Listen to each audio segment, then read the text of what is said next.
First thing you want to do when you roll into Chicago is pick up the 3-day CTA visitor pass. 12 bucks right there. You get off the plane.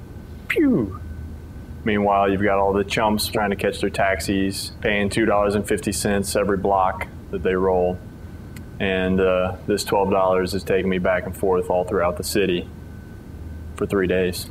And I think the important thing when you're on any sort of public transportation in a big city that you're not familiar with, you know, I'm from Greenwood, so a little bit smaller city.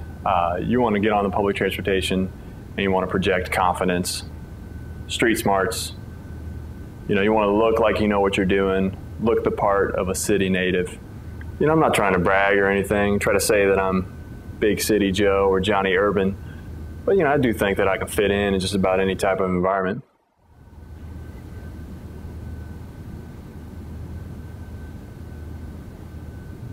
See? You know, one good way to save money is to avoid, you know, the $20 hotel buffet. And that's for breakfast, you know. So when it comes to breakfast, I got 2 words: Dunkin' Donuts. You're gonna go with a $20 buffet or Dunkin' Donuts. Dunkin' Donuts is gonna win every time. You may not know this, but Dunkin' Donuts actually has the #1, the value meal, is 2 donuts and a coffee. Go to the $20 hotel buffet. They don't have donuts. There's no donuts. #1 expense on most professional development outings is lodging. And I'm very fortunate to have a good friend that lives near the Chicago area. And every year, you know, he gratefully opens up his home and invites me to stay here. Well, you know, every year, same time of the year, Sean comes and, you know, he's a friend, so what am I going to say? Can't stay here?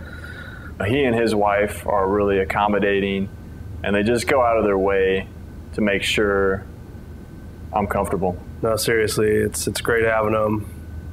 And, you know, I can't think of anything or any better time than a few days before, you know, the holidays. It's just really good timing.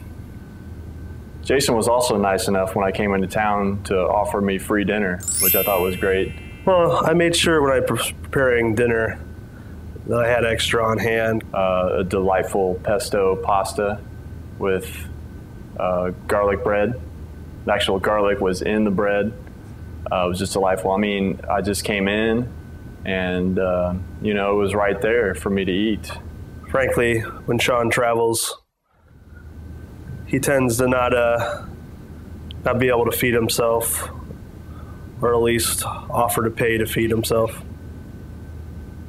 And that's the kind of guy Jason is, though, is that he really thinks about other people, and he wants to make sure that his house guests are happy.